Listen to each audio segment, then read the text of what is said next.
ಆದ್ರೆ ಅವ್ರು ರೈತರೇ ಅಲ್ಲ ಅನ್ನೋ ನಿರ್ಧಾರಕ್ಕೆ ಬರಬಾರ್ದು. ಭೈರಪ್ಪನವ್ರೆ ಇವತ್ತು ಡಿಸ್ಕಷನ್ ಏನಿದೆ ಅಂದ್ರೆ, ಒಂದು ಇದು ಪೊಲಿಟಿಕಲ್ ವಾರ್ ಆಗಿದೆ, ಅದು ಬಿಟ್ಬಿಡೋಣ, ಅದಕ್ಕೂ ನಿಮಗೂ ಸಂಬಂಧ ಇಲ್ಲ. ಅದು ಕುಮಾರಸ್ವಾಮಿ ಅವ್ರು ಏನು ಹೇಳ್ತಾರೋ, ಡಿ ಕೆ ಶಿವಕುಮಾರ್ ಅವ್ರು ಏನು ಹೇಳ್ತಾರೋ, ಅದು ಅವ್ರವ್ರಿಗೆ ಸಂಬಂಧಪಟ್ಟಂಥ ವಿಚಾರ. ಬಟ್ ನಿಮಗೆ ಸಂಬಂಧಪಟ್ಟ ವಿಚಾರ ಏನು ಅಂತಂದರೆ, ಇಲ್ಲೊಂದು 2 ವರ್ಗ ಮಾಡ್ತಾ ಇದ್ದಾರೆ. ಭೂಮಿ ಕೊಡೋರ್ದು ಒಂದು ವರ್ಗ, ಭೂಮಿ ಕೊಡದೇ ಇರೋರು ಒಂದು ವರ್ಗ. ಇದರಲ್ಲಿ ತೂಕ ಹೆಂಗಾಗ್ತಿದೆ ಅಂದ್ರೆ, ಯಾರ್ದು ಜಾಸ್ತಿ ಇದೆ ಯಾರ್ದು ಕಡಿಮೆ ಇದೆ ಅಂತ, ಯಾರ್ದು ತೂಕ ಜಾಸ್ತಿ ಇದೆ ಯಾರ್ದು ತೂಕ ಕಡಿಮೆ ಇದೆ ಅಂತ ನಮಗಂತೂ ಗೊತ್ತಿಲ್ಲ. ಯಾಕೆ ಅಂದರೆ ಪಾಣಿಗಳು ನಿಮ್ಮ ಹತ್ರ ಇರೋದು, ಯಾರು ಒಪ್ಕೊಂಡಿದ್ದೀರಿ ಬಿಟ್ಟಿದ್ದೀರಿ ಅದು ನಿಮಗೆ ಗೊತ್ತು. ಅಲ್ಲಿ ಕುತ್ಕೊಂಡಿರೋರಂಥ ಸಂಖ್ಯೆ ಜಾಸ್ತಿ ಇದೆ, ಕೊಡದೇ ಇರೋರ್ದು ಎಲ್ಲೂ ಕೂಡ ನಮ್ಗೆ ಗೊತ್ತಾಗ್ತಾ ಇಲ್ಲ. ಅಂಟಿಲ್ ಅನ್ಲೆಸ್ ಒಬ್ಬೊಬ್ಬರನ್ನೇ ಹೋಗಿ ಮೈಕ್ ಹಿಡಿದು ಮಾತಾಡಿಸಿದ ಮಾತ್ರಕ್ಕೆ. ಸೊ ಈಗ ಕೊಟ್ಟವರು ವಿಲನ್ಗಳು, ಕೊಡದೇ ಇರೋರು ಹೀರೋಗಳು, ಅಥವಾ ಕೊಡದೇ ಇರೋರು ವಿಲನ್ಗಳು, ಕೊಟ್ಟವರು ಹೀರೋಗಳು ಅನ್ನೋ ಥೇರಿ ಇದೆಯಲ್ಲ ಸರ್, ನಮಗೊಂದು ಸ್ವಲ್ಪ ಕ್ಲಾರಿಟಿ ಕೊಟ್ಬಿಡ್ರಿ ಸರ್. ಮೊದಲನೇದಾಗಿ ನಾನು ಒಂದು ಮಾತು ಹೇಳ್ತಿದ್ದೀನಿ, ಇವರು ಏನಾದರೂ ರಾಜಕೀಯ ಮಾಡ್ಕೊಳ್ಳಿ, ಈ ಯೋಜನೆ ಯಾವುದೇ ಕಾರಣಕ್ಕೂ ಆಗಲ್ಲ. ಯಾಕೆ ಅಂತ ನಾನು ಅದನ್ನು ಸ್ಪಷ್ಟಪಡಿಸ್ತೀನಿ. ನಾನು ಕಾಂಗ್ರೆಸ್ ವಕ್ತಾರಿದ್ದಾರೆ, ಅವ್ರಲ್ಲಿ 2 ಪುಟ್ಟ ಪ್ರಶ್ನೆ ಕೇಳ್ತೀನಿ ಸರ್. ಅದು ಬರಡು ಭೂಮಿನ? ಒಂದೇದು. ಎರಡನೇದು, ಚುಟ್ಕಾಗಿ ಇಬ್ಬರು ಮಾತಾಡ್ಕೊಳ್ಳೋಣ, ಅದು ಬರಡು ಭೂಮಿನ? ನೀವು ಎಸ್ ಆರ್ ನೋ ಅಂತೀರಾ? ಯಾಕೆಂದರೆ ಇಷ್ಟೆಲ್ಲ ಇಡೀ ಕರ್ನಾಟಕ ನೋಡಿದೆ, ಇವಾಗ ಏನು ಹೇಳ್ತೀರಾ, ಅದು ಬರಡು ಭೂಮಿನ ಇಲ್ವಾ? ಮೊದಲನೇದಾಗಿ ಎಸ್ ಆರ್ ನೋ ಏನಾದರೂ ಒಂದು. ಬರಡು ಇದೆ, ಫಲವತ್ತಾದ ಭೂಮಿನೂ ಇದೆ. ಫಲವತ್ತಾಗಿದೆ. ಓಕೆ, ಬರಡು ಎಷ್ಟಿದೆ? ಎಷ್ಟು ಫಲವತ್ತಾದ ಭೂಮಿ ಇದೆಯೋ, ಎಷ್ಟು ಒಂದು ಅಳತೆ ಹೇಳ್ರಿ, ಸುಮ್ಮನೆ ಬಾಯಿ ಮಾತಿ ಹೇಳ್ಬಾರ್ದು. ಎಷ್ಟು ಫಲವತ್ತಾಗಿದೆಯೋ ಅಷ್ಟೇ ಬರಡು ಭೂಮಿಯೂ ಇದೆ. ಬರಡು ಭೂಮಿ ಅಂದರೆ ಅಲ್ಲಿ ಈಗ ನಮ್ಮದು ಬೈರಮಂಗಲ ವೃಷಭಾವತಿ ಲಾಲೆ ಹೋಗುತ್ತೆ. ಆ ಲಾಲೆಯಲ್ಲಿ ಅದ್ರ ಕೆಳಗಡೆ ಎಷ್ಟೊಂದು ವ್ಯವಸಾಯ ಮಾಡೋಕ್ಕಾಗದೆ ಬರೀ ಪಾಳಿರೋ ವಸ್ತಿಯಾಗಿ ಏನು ಅಲ್ಲಿ ವ್ಯವಸಾಯ ಮಾಡೋಕ್ಕಾಗದೆ ಇರೋಂಥ ಭೂಮಿನೂ ಅದೇ. ಇಲ್ಲಿ ಕೆಲವು ಮೀಡಿಯಾಗಳು ಬಂಜರು ಭೂಮಿ ಅಂದ್ರೆ ಅರ್ಥ ಏನು ಸರ್? ಬಂಜರು ಭೂಮಿ ಅಂದ್ರೆ ಮಳೆ ಬಿದ್ರೂ ಬೆಳೆ ಬರಬಾರ್ದಲ್ಲಿ.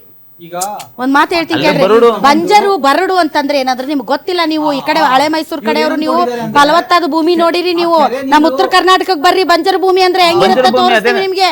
ಬಂಜರು ಭೂಮಿ ಅಂತಂದ್ರೆ ಮಳೆ ಬಿದ್ರೂ ಕೂಡ ಬೆಳೆ ಬರಲ್ಲ, ಅದನ್ನ ಬಂಜರು ಭೂಮಿ ಅಂತಾರೆ. ಈಗ ವೃಷಭಾವತಿ, ಒಂದ್ ನಿಮಿಷ, ವೃಷಭಾವತಿ ನಾಲೆ ಕಲುಷಿತವಾಗಿದೆ, ಕೆಮಿಕಲ್ ಯುಕ್ತ ನೀರು. ನಾಲೆ ಹತ್ರ ಗೊತ್ತಾಯ್ತು, ವೃಷಭಾವತಿ ನಾಲೆ ನೀರು ಇಷ್ಟು ಕಲುಷಿತವಾಗಿದೆ ಅಂದ್ರೆ ಆ ನೀರನ್ನ ಉಪಯೋಗಿಸಿ ಏನು ಬೆಳೆಯಕ್ಕಾಗ್ತಾ ಇಲ್ಲ. ಯಾಕೆ ಅಂದ್ರೆ ಬೆಳೆದಂತ ಆಹಾರ ಪದಾರ್ಥಗಳು ಕೂಡ ವಿಷಕಾರಕ ಆಗುವಂತ ಸಾಧ್ಯತೆ ಇದೆ ಅಂತ. ಇದು ಪ್ರಕೃತಿ ಅಲ್ಲ, ಇದು ನಾವು ಮಾಡಿರುವಂತ ಎಡವಟ್ಟು ತಪ್ಪು. ವೃಷಭಾವತಿಗೆ ಕೆಮಿಕಲ್ ನೀರು ಬಿಡದೇ ಇದ್ರೆ ಅದು ಚೆನ್ನಾಗಿ ಬರುತ್ತೆ. ನನಗೆ ಹುಷಾರಿಲ್ಲ ಅಂದ್ರೆ ನನ್ನ ಕೊಂದ್ಬಿಡ್ಬೇಕಾ? ಟ್ರೀಟ್ಮೆಂಟ್ ತಗೊಳ್ಳೋದು ಬೇಡವಾ? ಆಯ್ತು, ರೈತ ಕುತ್ಕೊಂಡು ಅಲ್ಲಿ ಏನಾದ್ರು ಪ್ರಾಬ್ಲಮ್ ಮಾಡ್ತಾ ಇದ್ದಾನ? ರೈತನ್ ತಪ್ಪಿದ್ಯಾ? ನೀರು ಬಿಟ್ಟಿರೋದು ಯಾರು? ಬೆಂಗಳೂರಿಂದ ನೀರು ಬಿಟ್ಟಿದ್ದಾರೆ, ಅದನ್ನ ಕ್ಲೀನ್ ಮಾಡ್ಬೇಕಾಗಿರೋರು ಯಾರು? ಸರ್ಕಾರ. ಜೊತೆಗೆ ಇನ್ನೂ ಮಾತು ಹೇಳ್ತಿದ್ದೀನಿ, ಆ ಕೆರೆ ನೀರನ್ನ ಉಪಯೋಗ ಮಾಡ್ಕೊಂಡು ಒಂದು 4 ಹಳ್ಳಿ ಮಾಡ್ತಾ ಇದ್ದಾರೆ. ಆ ಕೆರೆ ನೀರನ್ನ ನಂಬ್ಕೊಂಡು ಇನ್ನೂ 50 ಹಳ್ಳಿಯವರು ವ್ಯವಸಾಯ ಮಾಡ್ತಾ ಇದ್ದಾರಲ್ಲ. ಕನಕಪುರ ಜೊತೆಗೆ ತಮಿಳ್ನಾಡಿಗೂ ನೀರು ಹೋಗ್ತಾ ಇದೆ. ಯಾಕೆ ಅದನ್ನ ಸರಿ ಮಾಡಲ್ಲ? ಸರಿ ಮಾಡ್ಬೇಕಾಗಿರೋದು ಏನು? ನನ್ನ ಕ್ವಶನ್ ಏನು ಗೊತ್ತಾ, ಬೈರಮಂಗಲ ರೈತ ಕುತ್ಕೊಂಡು ಕ್ಯಾನ್ಸರ್ ಬೆಳೀತಾ ಇದ್ದಾನ?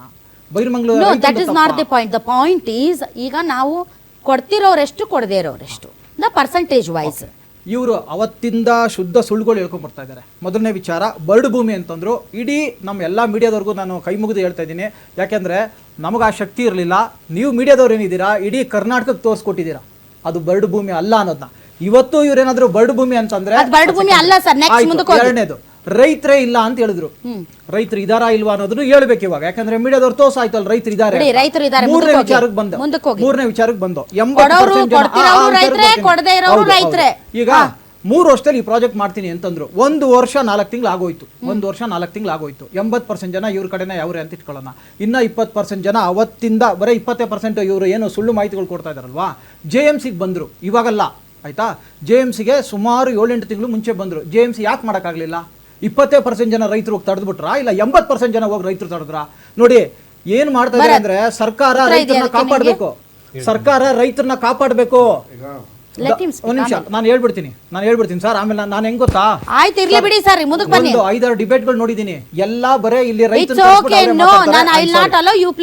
Thank you.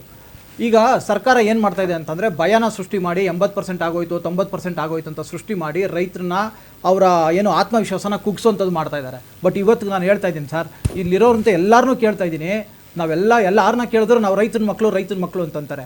ರೈತರೇ ಡಾಕ್ಟ್ರು, ಇಂಜಿನಿಯರು, ಇನ್ನಿತರ ಎಲ್ಲ ವರ್ಗದವ್ರನ್ನೂ ಸೃಷ್ಟಿ ಮಾಡಿದ್ದಾರೆ. ಅದೇ ರಿವರ್ಸ್ ಬರೋಣ, ಈ ಬೇರೆ ವರ್ಗ ಏನಿದೆ, ಡಾಕ್ಟ್ರು, ಇಂಜಿನಿಯರ್ ಎಲ್ಲರೂ, ಅವ್ರು ಒಬ್ಬ ರೈತನ ಸೃಷ್ಟಿ ಮಾಡೋಕ್ಕಾಗ್ತದಾ?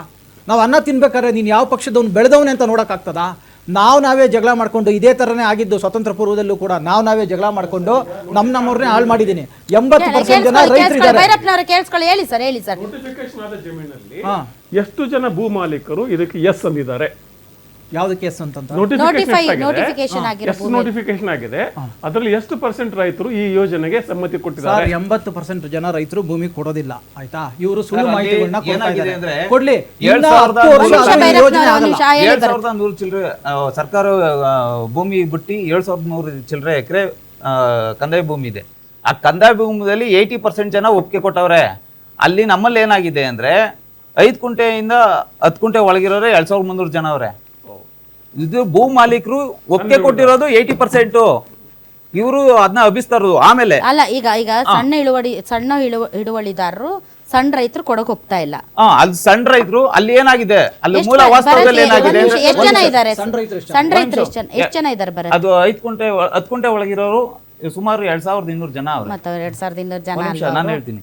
ಆಮೇಲೆ ಮೂಲ ವಾಸ್ತವದಲ್ಲಿ ಇದಕ್ಕೆ ಯೋಜನೆಗೆ ಇದ್ ಮಾಡ್ತಾ ಇರೋದೇನು ಅಂದ್ರೆ, ಈಗ ಜಮೀನ್ ಮೇಲೆ ಕೇಸ್ ಇರೋರ್ದು, ಆಮೇಲೆ ಗುತ್ತಿಗೆ ಹಾಕೊಂಡಿರ್ತಾರಲ್ಲ, ಅವ್ರು ಜಮೀನ್ ಇಲ್ದೆ ಗುತ್ತಿಗೆ ಹಾಕೊಂಡಿರಲ್ಲ ಅವರು, ಈ ಜಮೀನ್ ಮೇಲೆ ಕೇಸ್ ಇರ್ತಾರಲ್ಲ ಅವರು, ಆಮೇಲೆ ಹೊರಗಡೆಯವರು, ನಮ್ಮ ಭೈರಪ್ಪನವರು ಮಹಾಲಕ್ಷ್ಮಿ ಲೇಔಟ್ ಅವರು, ಭೈರಪ್ಪನವರು ಮೂಲ ಅಲ್ಲಿಯವರಲ್ಲ, ಮಹಾಲಕ್ಷ್ಮಿ ಲೇಔಟ್ ಅವರು ರೈತರಲ್ಲ. ಒಂದ್ ನಿಮಿಷ ಹೇಳ್ತೀನಿ. ಇವರು ಇಲ್ಲಿ ಹೋರಾಟ ಮಾಡ್ತಾರಲ್ಲ ಸರ್, ಹೋರಾಟ ಮಾಡ್ತಾರಲ್ಲ ಸರ್. ನೀವು ಮಹಾಲಕ್ಷ್ಮಿ ಲೇಔಟ್ ಅಲ್ಲ, ಅದಕ್ಕೆ ಹೇಳ್ತಾ ಇದಾರೆ. ನೋ ಡೋಂಟ್ ಇಲ್ಲಿ ಮಾತಾಡ್ಬೇಕಾದ್ರೆ ನಿಮ್ಗೆ ಪಾತ್ರ ಇಲ್ಲ, ವಾಸ್ತವದಲ್ಲಿ ಮಾತ್ರ ನಿಮ್ ಪಾತ್ರ ಇದೆ. ಬೆಂಕಿಗೆ ತುಪ್ಪ ಇಲ್ಲ. ಇವರು ಭರತ್ ಒಂದ್ ನಿಮಿಷ. ಒಪ್ತಾ ಇಲ್ಲ. ತಕರಾರುಗಳೇನು? ಅವ್ರ ತಕರಾರು ಅಂದ್ರೆ ಈಗ ಎಲ್ಲ ಗುತ್ತಿಗೆ ಮಾಡ್ಕೊಂಡಿದ್ದಾರೆ ಸರ್. ಕೆಲವರು ಗುತ್ತಿಗೆ ಮಾಡ್ಕೊಂಡಿರೋದೇನು ಅಂದ್ರೆ, ಈಗ ಇಲ್ಲಿ ಕಮ್ಮಿ ಇದಕ್ಕೆ ಮಾಡ್ಕೊಂಡು ಇದ್ ಮಾಡ್ತಾ ಇರ್ತಾರೆ, ಅವ್ರಿಗೆ ಲಾಸ್ ಆಯ್ತದಲ್ಲ. ಈಗ ನಮ್ಮ ರೇಷ್ಮೆಗೆ 1 ಎಕರೆಗೆ 14 ಲಕ್ಷ ಕೊಡವ್ರೆ. ಈಗ ಭರತ್ ಗುತ್ತಿಗೆ ಮಾಡ್ತಾ ಇದಾರೋ ಏನೋ ಮಾಡ್ತಾ ಇದಾರೆ, ಅದಕ್ಕೊಂದು ಓನರ್ ಅಂತ ನಾವು 80% ಅಂದ್ರೆ ಭೂ ಮಾಲೀಕರು ಮೇಡಮ್ ಹೇಳ್ತಾ ಇರೋದು. ಭೂ ಮಾಲೀಕರು ಒಂದ್ ನಿಮಿಷ ಕೇಳಿಸಿ. ಗುತ್ತಿಗೆ ಮಾಡೋದು ರೈತ ಅಂತ ಆಯ್ತು, ಆದ್ರೆ ಭೂ ಮಾಲೀಕರು ಒಪ್ಕೊಂಡಿದ್ದಾರೆ. ಅದೇ 80% ಒಪ್ಕೊಂಡಿರೋದು. ಹಂಗ ವಾದ ಆಗಲ್ಲ. ಈಗ 80% ಜನ ಭೂ ಮಾಲೀಕರು 80% ಅಂತೀರಿ, ಅವರು 80% ಅಂತಾರ, ಹಂಗಲ್ಲ.